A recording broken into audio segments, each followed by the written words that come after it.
Hey, my name is Alexander, and today I'm gonna show you exactly what I did to get rid of my silent reflux. 10 years ago, I've been suffering. I've had all the symptoms for over 2 years. I was running from doctor to doctor. To get the details, watch part 1 on this channel where I explained what was happening and how I dealt with it. I wrote it down all here in this forum post. Yeah. More about this in video number 1. But today we're gonna get into the details, how I actually got rid of it. 10 years passed now, symptom free. So I know how it feels. I know it's awful. And today I wanna show you what I did to get me out there. All right. Again, watch video number 1 to get some context. At this point, it's March 2016. I had a diagnosis. I was symptomatic for over 2 years. All the usual stuff, lump in throat, mucus, that burning sensation, a tickling noise in my ears all the time, super annoying. At this point, I was quite depressed because I thought nobody can help me. And it sucked, yeah. I was super depressed. I had no hope at all at some point. And now there were 2 possible solutions. One, which was always back in the back of my mind, was surgery. Like at some point, I know how it feels. We would give everything we can to just get rid of it. And I was seriously considering surgery. The only problem I knew is that for LPR, surgery might not even always be effective, because I had never had the usual heartburn symptoms. I thought, what if it's not the muscle? Like, I never get food back up in my throat, mouth. I think other people have it even worse. They get real reflux, but they don't have the symptoms in the throat. So what's happening there? What if I do surgery and it's not even helping? And obviously it's a huge Eingriff. Sorry for my weak English. I'm a German native speaker. Eingriff, English, a huge intervention, right? Intervention, yeah, a huge procedure. So at this point, I was really hopeless.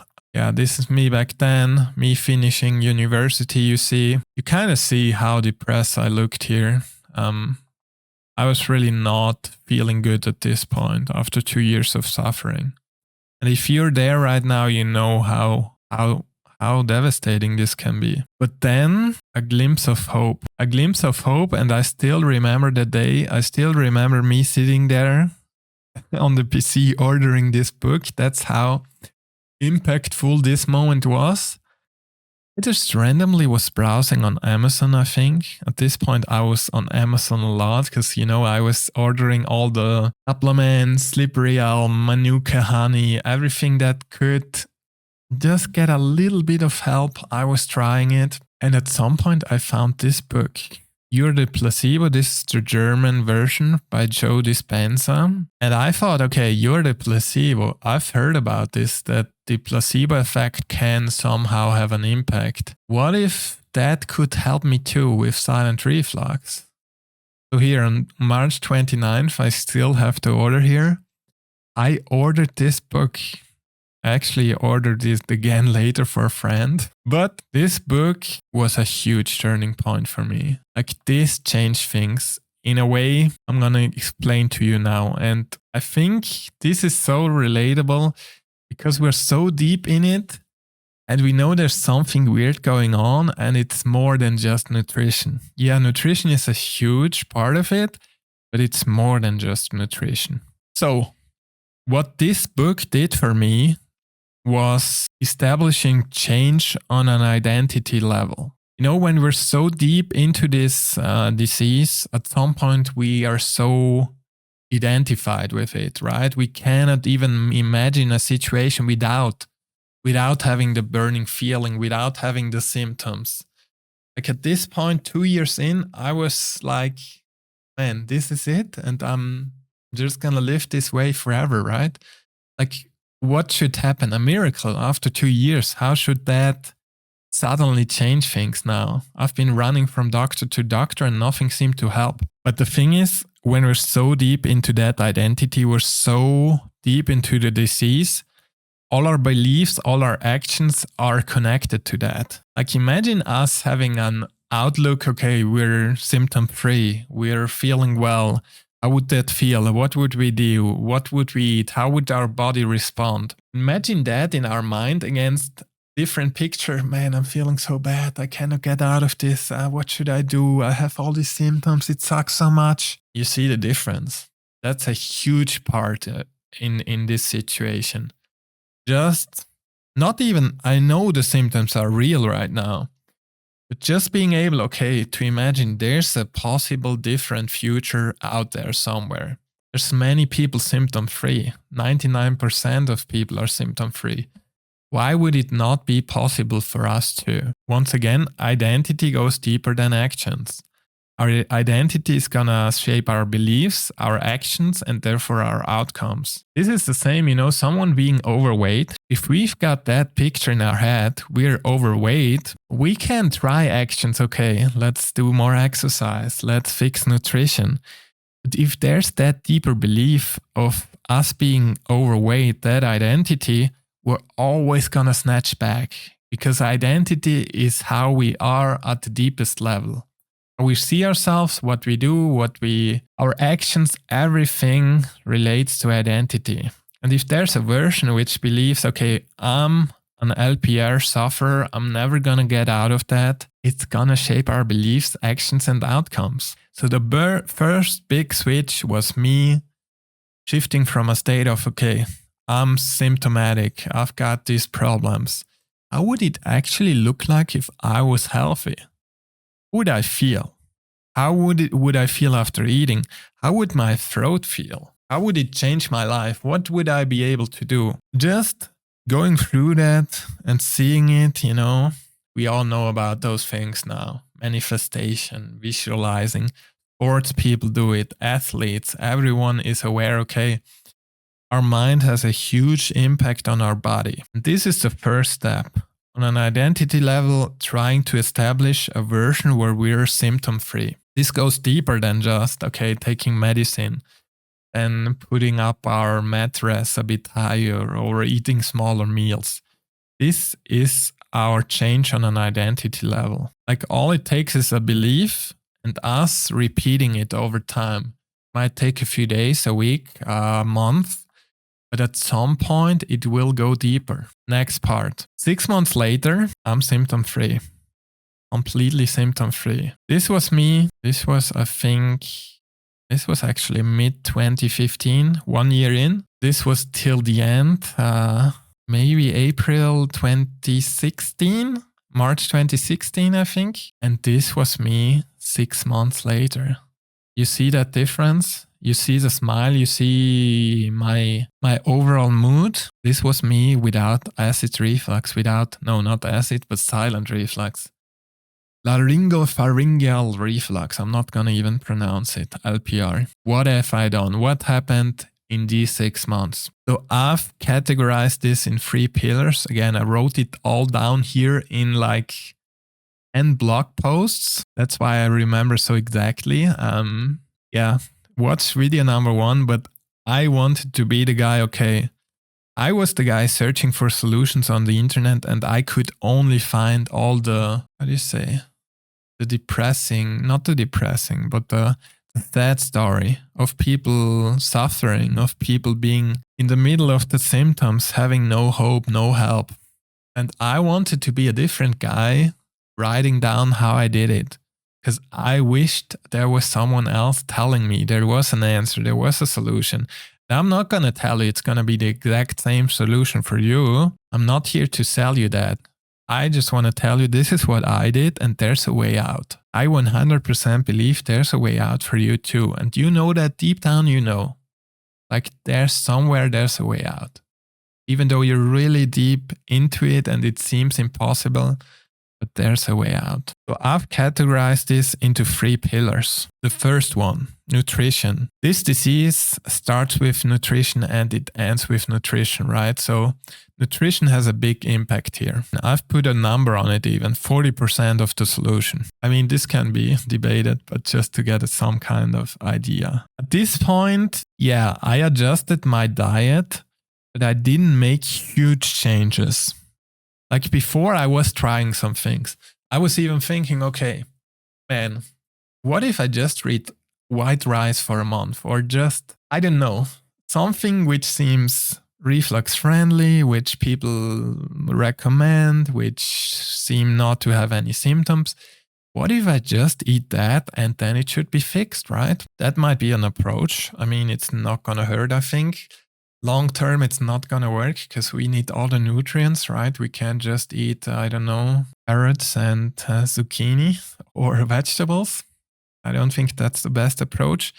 But what I have done, I haven't done a huge change to my diet. I think I would describe it as a normal diet with some healthy adjustments. We know usually what's healthy and what's not. One big adjustment was green smoothies. I was starting to introduce that and it definitely had an impact. So what I was doing, just get to the supermarket. If you can get it fresh from a farmer, or if you even grow yourself some vegetables, get those. But I was just getting this baby spinach, getting a handful, maybe two, putting it into a blender, water in there. This green powder, it tasted kind of, I mean, I didn't even hate the taste, but I was quite, okay, let's get our body alkaline again. I feel like there's some kind of over acidity, even though it's really debated again in medicine and science. Yeah, the stomach acid buffers anyways everything. So why would it be alkaline in our body? It's super high acid there. It just gets digested. There's nothing remaining. But this, I don't know why, but this helped. 100% this helped. Maybe it was just placebo. Oh, misclick, I'm sorry. But whatever it was, it helped. It helped me. And maybe you find something else, but give it a try. And I was slowly starting to introduce this just after meals, or sometimes when I would get symptoms, maybe I would just put 2 hands of spinach into, those normal blenders like NutriBullet. You get these, right? They're super cheap nowadays. I would just blend it up and drink it. Yeah, slowly drinking it. And it felt like some relief. And before that, I forgot here. I've been trying a lot of stuff. I'm going to get into that in future videos. I've been using the PPIs, all the medical stuff, Gaviscon to put a layer on the stomach acid, all the things I tried. This seemed to have an effect. There's also, there's this, sorry, I'm doing it again. There's this Kaufman diet, which talks about the alkaline diet. Jamie Kaufman. I've heard a lot about this and it seems to be beneficial. For reflux, it's basically switching a lot to plants and stuff, low acid, alkaline food. Maybe that was part of it. Something else that helped. For me, it was ginger tea. Ginger tea felt like it did really well for my digestion. It felt like it helped the throat kind of to heal, to buffer the acid or whatever came up there. It felt like helpful. But one thing to consider, this can be really strong. Be careful. Start really slow. Start with tiny amounts, a lot of water, a little ginger. Basically, I was just buying fresh ginger, cutting it up like this, putting it into a cup and pouring hot water on it, like making a tea. So that's it for the nutrition part. And then let's get to the second pillar, which in my opinion was half of the solution, or at least as valuable as the nutrition. Again, it was this book. If you have the chance, get on Amazon, get this book, thoroughly read it. There's some really crazy stories in there, but for me, just it switched my mind. It also had a huge impact now later. It changed my mind for the better, so give it a chance. I've got nothing out of this. It's just me wanting to help you out. Yeah. There's a huge brain-gut connection. That's why mindset is so important. That's why many people get symptoms out of stress and so on, right? And my symptoms came in a time where I was also a bit stressed. I talked about it in video 1. Again, go watch that one to get a context. But there's a huge connection here. So studies show nowadays how relaxation practices are super beneficial for reflux problems. Because our digestion, the thing is, our digestion is supposed to work when we are in a relaxed state. In Stone Ages, when we were running from a tiger, digestion is not important there. If we're super stressed, high alert, digestion is somewhere low priority. And that's a problem. Because when we work nowadays, we have a lot of stress, right? We have so many tasks to do, this, that. It's all scheduled. I need to be there. I need to do that. I need to eat fast now. I've got to hurry. That hurts our digestion. So whatever helps you to relax, to chill down, do that. Like I can feel it so much nowadays. I might eat the exact same meal and have a completely different feeling afterwards, depending on, okay, did I chew enough? Did I take a deep breath, relax? Like whenever I'm eating nowadays, I jump back or I fall back into that pattern. Okay, eating fast, hurry. And whenever I spot myself there, I take a break, I stop it, I take a deep breath, and I relax. And then I continue eating. And that feels like it relaxes my stomach. It 100% has an impact. Before these problems with silent reflux, I used to lay down on the couch after meals. I chilled down, relax. It's like the best moment of the day. But once I learned about this and I read, okay, no, you shouldn't lay down. Like obviously food is coming back up and your muscle is weak here. You shouldn't lay down. Like gravity is gonna have its impact. But with silent reflux, it might be a little different because, I'm not telling you right now, lay down after your meals, but slowly experiment. I wasn't laying down like this at first. What I was doing was, can I tilt this somehow? That would be amazing. I think I can't. Oh, maybe here? No. Anyways, here it is. I was not lying down completely. I was maybe doing a little bit. I got on the chair. What do you call it? Vessel English. I'm sorry. I was lying down on something like this, maybe a little bit different, a little bit more inclined. But that was helping. It was relaxing me. And I've got no more symptoms out of that. Yeah. Usually when there's not a huge mechanical issue involved, do whatever you can to relax. When you eat, chill down after meals. What if the less is the lower esophageal sphincter, the muscle on the top of your stomach, is not the problem? What if that's not the problem? I slowly started lying down again with high angle. It helped digestion. Once more, alert state versus relaxed state. No digestion, high digestion. High heart rate, low heart rate. High blood pressure, low blood pressure. Fast breathing, slow breathing. It's two different modes inside of our system. Yeah. Like different gears. But really important. So, what is here?